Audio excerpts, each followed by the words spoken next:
Okay, my dear student, let's move on to the next question. Find the product of 2 by 7 x square 7y plus 14x and verify the result for x is equal to 2 and y is equal to 3. तो हम सबसे पहले क्या करेंगे solution निकालने के लिए? Firstly we will find that product that is 2 by 7 x square 7y plus 14x. इसका प्रोडक्ट निकालना है. We are going to apply the same rule. Firstly ma'am goes to the first student. तो ma'am कैसे जाएगी? 2 by 7 x square multiply by first student कौन है? 7y. Okay, बीच में जो भी साइन है, जो भी फंडामेंटल ऑपरेशन है, वेदर इट इज़ पॉजिटिव और नेगेटिव, वो एज इट इज़ रहेगा. Then ma'am goes to the second student. Ma'am कौन है? 2 by 7 x square. Second student कौन है? 14x. यहाँ पे मैंने मल्टीप्लिकेशन का साइन लिया है, ब्रेसेस नहीं लिए हैं. आप चाहें तो ब्रैकेट्स भी लगा सकते हैं. ओके, तो सबसे पहले हम क्या करते हैं? सबसे पहले firstly we are going to multiply the constant term. So that is 2 by 7 multiply by 7. उसके बाद एक्स स्क्वायर की सिर्फ एक ही वेरिएबल है, इसमें y का सिर्फ एक ही वेरिएबल है, दोनों के दोनों अलजेब्रिक एक्सप्रेशंस के अंदर. प्लस एज इट इज़ यहाँ पे भी इन दो मोनोमियल की मल्टीप्लिकेशन में भी हम यही वाली प्रोसेस रिपीट करने वाले हैं. Firstly we are going to the product the constant term. Constant क्या है? 2 by 7 और 14. देन एक्स स्क्वायर यहाँ पे भी है, एक्स वेरिएबल इस अलजेब्रिक एक्सप्रेशन में भी है. So what we are going to do, x square यहाँ पे दोनों बेस सेम है, पावर ऐड हो जाएगी. यहाँ पे पावर मैंने 1 बना दी. अगर किसी भी वेरिएबल के ऊपर पावर नहीं है तो हम 1 लिख सकते हैं, बिकॉज इसका मतलब यही है कि हमने उस वेरिएबल को सिर्फ 1 टाइम मल्टीप्लाई किया है और इसको 2 टाइम मल्टीप्लाई किया है, इसलिए पावर 2 है. ठीक है, तो फिर मल्टीप्लिकेशन में पावर ऐड हो जाती है 2 + 1. अब कुछ भी कैंसिल आउट होता है, 7 से 7 कैंसिल आउट हो रहा है, तो क्या बच गया? सिर्फ न्यूमिनेटर में बचा 2. यहाँ पे 1 है, 2 times 1 is 2 और न्यू डिनोमिनेटर में कुछ भी नहीं बचा. सो एक्स स्क्वायर वाई प्लस में यहाँ पे कुछ कैंसिल आउट हो रहा है. Yes, 7 times 2 is 14. तो फिर डिनोमिनेटर में कुछ भी नहीं बचा, न्यूमिनेटर में बचा 2 and 2. 2 times 2 is 4. 2 + 1 is 3. तो x raised to the power 3. तो मेरे पास ये रिज़ल्ट आ गया, प्रोडक्ट आ गया. अब फिर मैं क्या बोल सकती हूँ?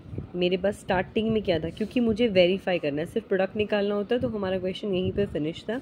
लेकिन इसने बोला वेरीफाई करना है रिज़ल्ट को x इज़ इक्वल टू 2 और y इज़ इक्वल टू 3 के लिए. तो हम कैसे वेरीफाई करेंगे? फर्स्टली मैं देखती हूँ मैंने कहाँ से शुरू किया था, यहाँ से शुरू किया था ना, तो मैं वही लिख देती हूँ. और एंड कहाँ पे किया? प्रोडक्ट क्या आया है ये. अब मुझे क्या करना है? वेरिफिकेशन. सो वेरीफाइंग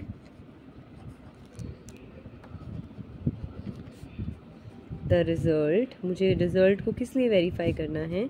किस वैल्यू के लिए? For the values x is equal to 2 and y is equal to 3. तो यहाँ पे मैं पहले लेफ्ट हैंड साइड में ही वैल्यू पुट कर देती हूँ. क्या वैल्यू पुट करूँगी? x is equal to 2 and y is equal to 3. Left hand side क्या है? 2 by 7 x square 7y plus 14x. तो 2 by 7 x स्क्वायर, सॉरी मुझे यहाँ पे x की वैल्यू पुट करनी थी, दैट इज़ 2. 7 इंटू y की वैल्यू क्या है? 3 प्लस 14. x की वैल्यू क्या है? 2. मैंने कुछ भी नहीं किया यहाँ पे, बस बिग ब्रेसेस लगा देती हूँ. मैंने सिर्फ और सिर्फ वैल्यूज़ पुट की हैं. That is 2 by 7 as it is. Square of 2 is 4. 7 times 3 is 21. 14 times 2 is 28. तो कुछ भी कैंसिल आउट हो रहा है? नहीं हो रहा. तो न्यूमिनेटर को न्यूमिनेटर के साथ मल्टीप्लाई कर देंगे. 2 times 4 is 8 by 7. इन दोनों को ऐड करेंगे, कितना आएगा? 49. अब कुछ कैंसिल हो रहा है. क्या कैंसिल हो रहा है? 7 times 7 is 49. तो आंसर क्या आ गया? 8 times 7 is 56. अब मैं राइट हैंड साइड की वैल्यू निकालती हूँ. That is 2x square y plus 4x cube. तो x की वैल्यू क्या है हमारे पास? 2 स्क्वायर. y की वैल्यू क्या है? 3. x की वैल्यू क्या है? 2. यहाँ पे मैं सॉल्व करती हूँ इसे. 2 as it is. Square of 2 is 4. 2 cube is 8. 2 times 4 is 8 and 8 times 3 is 24. 8 times 4 is 32. इन दोनों को ऐड करेंगे कितना आ गया 56. तो मुझे क्या दिख रहा है, left hand side is equal to right hand side, hence verified. Okay, let's move on to the question number 5. Find the product of this. दो एल्जेब्रिक एक्सप्रेशन है हमारे पास. First one is monomial. ये मोनोमियल क्यों है? Because there is only one term in it. और ये binomial क्यों है? Because there are two terms, first term and second term. And verify the result for x is equal to 5 and y is equal to negative of 1. ठीक है, तो we are going to repeat the same process. Firstly, we are going to find the product of these monomial and binomial algebraic expression. उसके बाद हम result को verify करेंगे. So let's solve this product. So how we are going to solve it? Firstly, we are going to apply the distributive property. So firstly we are going to find the product of 0.2xy 3x plus 2y. तो कैसे निकालेंगे इसका product? How we are going to find this product? Firstly we are going to apply the distributive property. Distributive property क्या कहती है? Ma'am, this is ma'am, this is first student, this is second student. तो जो भी यहाँ पे plus है या माइनस है, whatever that is, firstly ma'am goes to the first student. फिर बीच में जो भी साइन है वो as it is आएगा. Then ma'am goes to the second student. Firstly ma'am goes to the first student, then ma'am goes to the second student. Okay, so 0.2xy brackets ले लेती हूँ मैं यहाँ पर, मल्टीप्लाई बाय फर्स्ट स्टूडेंट. बीच में जो भी साइन है, चाहे वो पॉजिटिव है चाहे वो नेगेटिव है, that is as it is. Then ma'am goes to the second student. Ma'am कौन है? 0.2xy. सेकेंड स्टूडेंट कौन है? That is 2y. तो फिर कैसे होगा ये? यहाँ पे डेसिमल है, कोई बात नहीं, हम कर लेंगे. Firstly we are going to multiply the constant term. Constant term क्या है?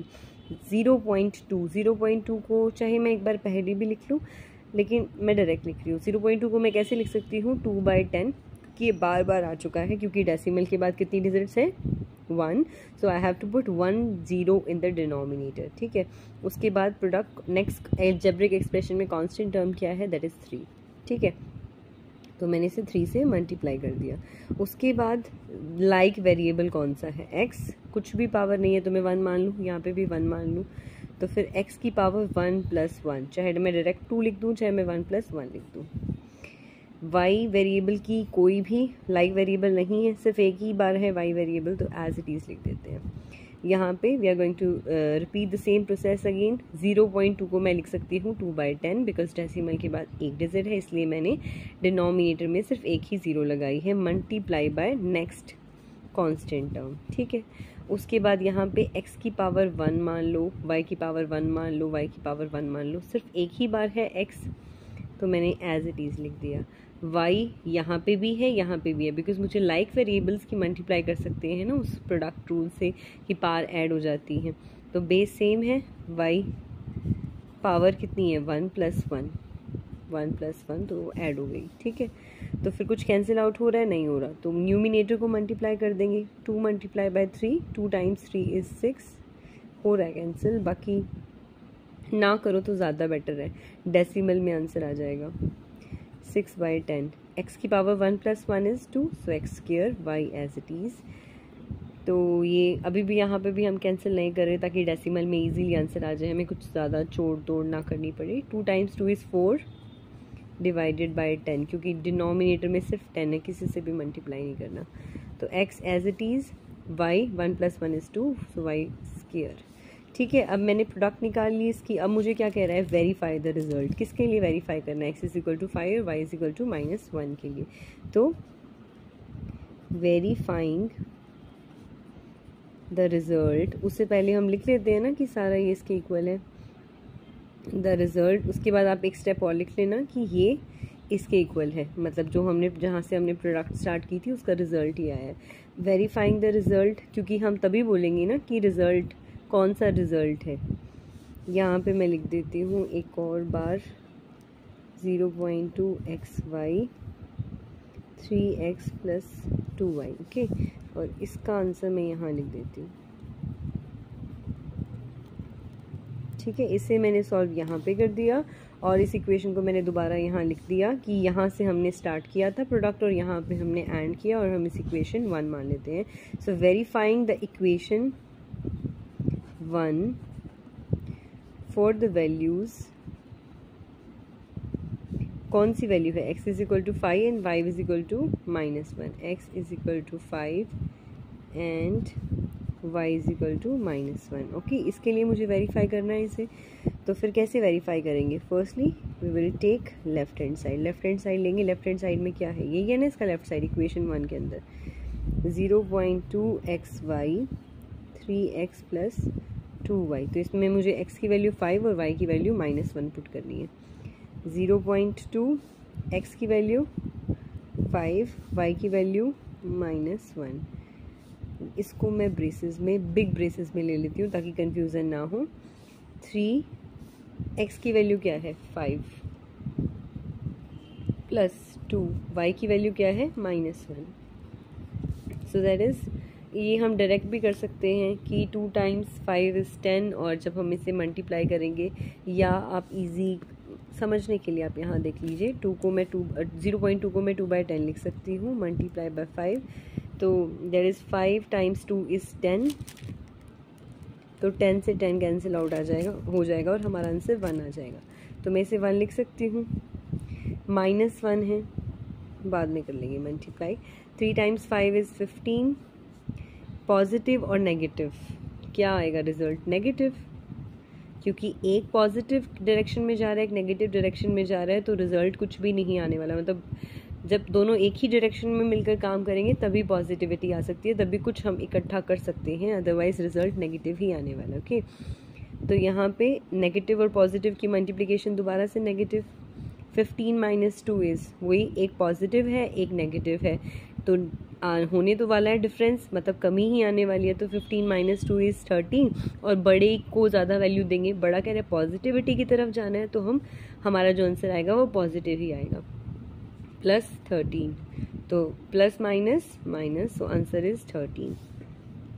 अगर मैं राइट हैंड साइड की बात करूँ, राइट हैंड साइड क्या है, दैट इज़ 6/10. इसको मैं 0.6 पे लिख सकती हूँ क्योंकि डिनोमिनेटर में एक 0 है, तो फिर डेसिमल के बाद सिर्फ एक ही डिजिट आएगी. x4, चाहे मैं 6/10 लिख देती हूँ, सॉल्व करने में आसानी हो जाएगी. Plus 4/10 xy².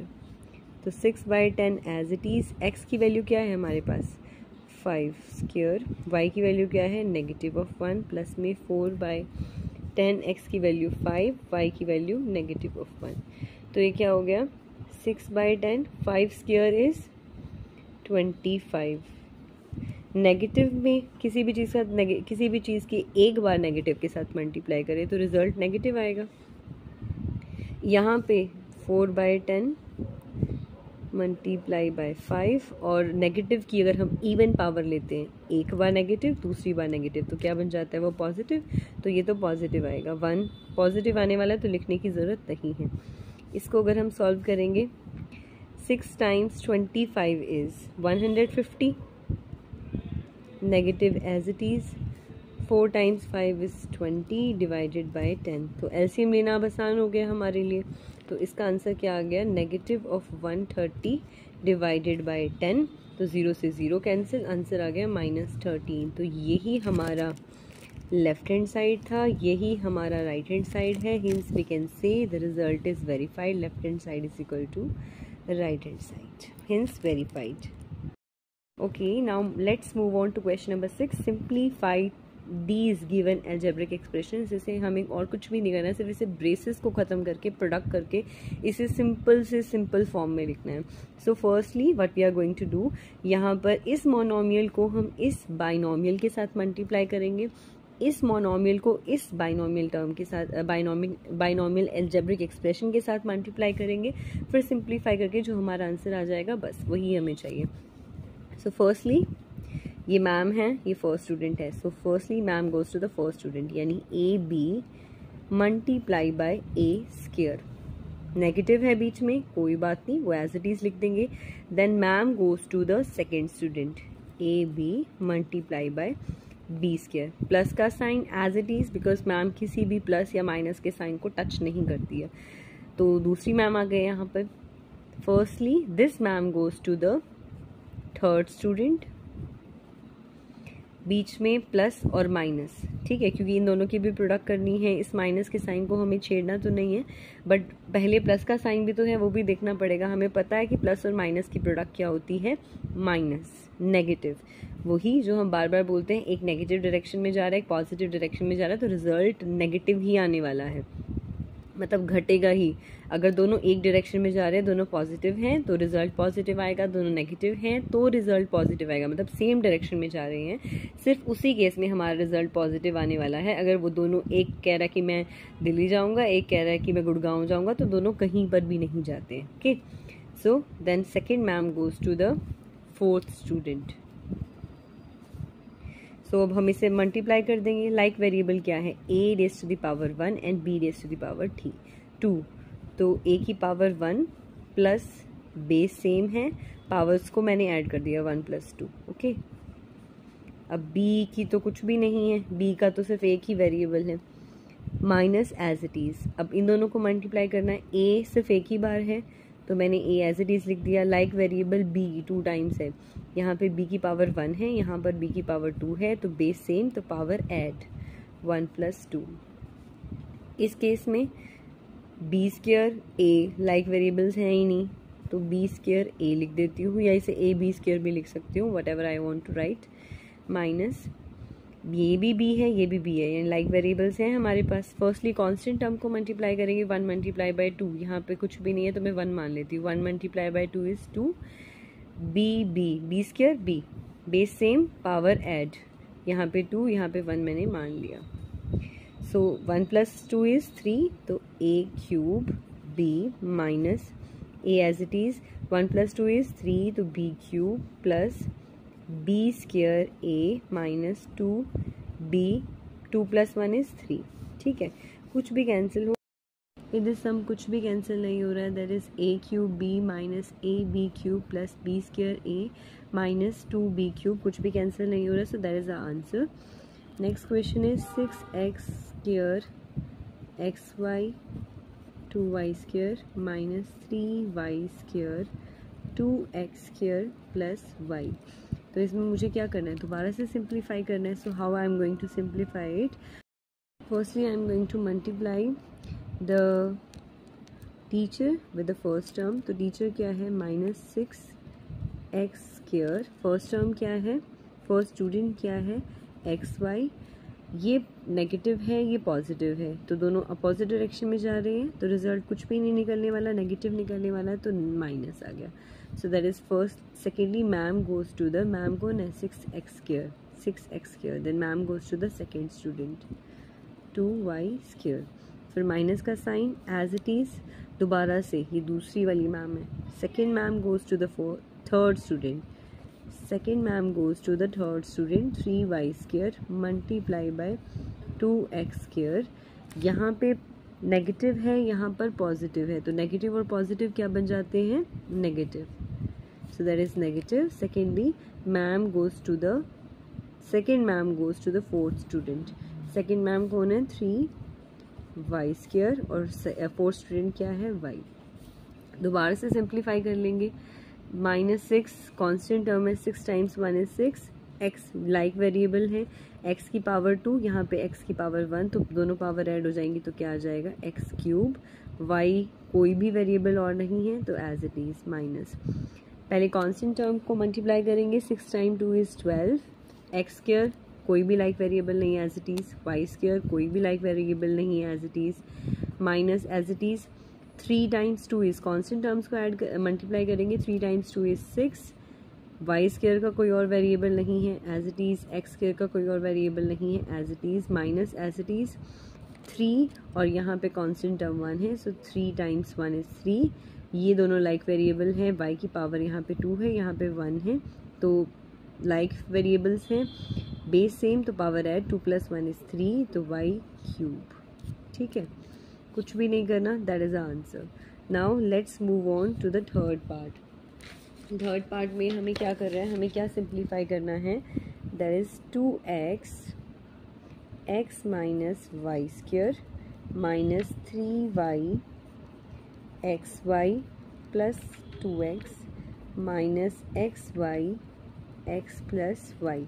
सिर्फ इस, अब यहाँ पर हमें क्या मिल रहा है, पहले हमारे पास एल्जेब्रिक एक्सप्रेशन मतलब कितने थे, पहले हमारे पास ज़्यादा थे, पहले हमारे पास सिर्फ 2 एल्जेब्रिक एक्सप्रेशंस थे, लेकिन यहाँ पर हमारे पास 1 2 3 मतलब एक एल्जेब्रिक एक्सप्रेशन है जिसके अंदर 6 टर्म्स हैं।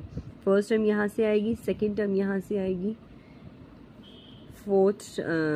थर्ड टर्म यहाँ से आएगी, फोर्थ यहाँ से आएगी, फिफ्थ यहाँ से, सिक्स यहाँ से। तो थोड़ा सा लंबा है, बाकी और कुछ मेजर चेंजेस नहीं हैं इसमें। यहाँ पे फर्स्टली जो बाहर वाला है उसकी अंदर वाले के साथ मल्टीप्लाई कराएंगे, 2x मल्टीप्लाई बाय x, यहाँ पे प्लस यहाँ पे माइनस, मैम बीच वाले किसी भी फंडामेंटल ऑपरेशन को नहीं छेड़ने वाले हैं। सो 2x माइनस का साइन एज इट इज़ आ गया, 2x multiply by y square, minus का साइन एज इट इज़, ये वाली मैम फर्स्ट बेंच वाले बच्चे के पास जाएंगी। अब ये नेगेटिव है, जब मैम इसके पास जाएंगी, मैम नेगेटिव थे, ये पॉजिटिव है, दोनों एक दूसरे की नहीं सुन, मैम की नहीं सुन रहा बच्चा, तो आंसर नेगेटिव आने वाला है। 3y multiply by second student minus xy, अब ये थर्ड मैम फिफ्थ स्टूडेंट के पास जाने वाले हैं। अब ये वाली मैम जब इसके पास जाएगी, मैम बोल रही है कि तुम्हें नेगेटिव वाले मतलब नेगेटिव डायरेक्शन में जाना है, लेकिन बच्चा कह रहा है पॉजिटिव, मैम की नहीं सुन रहा है, तो रिजल्ट आने वाला है नेगेटिव। तो xy multiply by 4y। Okay, तो जब मैं इसे सॉल्व करूँगी, कांस्टेंट टर्म सिर्फ 1 है, या यहाँ पे 2 है, यहाँ पे 1 है, तो 2 टाइम्स 1 इज़ 2। ये लाइक वेरिएबल्स हैं। x की पावर यहाँ पे भी 1, यहाँ पे भी 1, तो प्रोडक्ट करते हुए पावर ऐड हो जाएगी, 1 + 1 इज़ 2, 2 टाइम्स 1 इज़ 2, x का कोई भी वेरिएबल नहीं है, y स्क्वायर का कोई और लाइक वेरिएबल नहीं है, 3 टाइम्स 1 इज़ 3, y एक तो ये वेरिएबल है, एक ये वाला वेरिएबल है, तो यहाँ पे भी पावर 1, यहाँ पे भी पावर 1, मल्टीप्लिकेशन में power add, 1 + 1 is 2, so y square, x का कोई और वेरिएबल नहीं है। 3 टाइम्स 2 इज़ 6, माइनस का साइन एज इट इज़ लगाया है, y अकेला, x अकेला, minus as it is, x की पावर 1, यहाँ पे भी x की पावर 1, तो x की पावर 1 और x की पावर 1 का जब हम प्रोडक्ट करेंगे तो पावर्स ऐड हो जाएंगी, 1 + 1 is 2, so that is x square, y का कोई और वेरिएबल नहीं है, यहाँ पे y की पावर 1, यहाँ पे y की power 1, so x as it is, क्योंकि और लाइक वेरिएबल नहीं है, मल्टीप्लिकेशन में बेस सेम है, तो पावर ऐड हो जाएगी, 1 + 1 is 2, that is your answer. If you like this channel, then please like, share and subscribe our videos.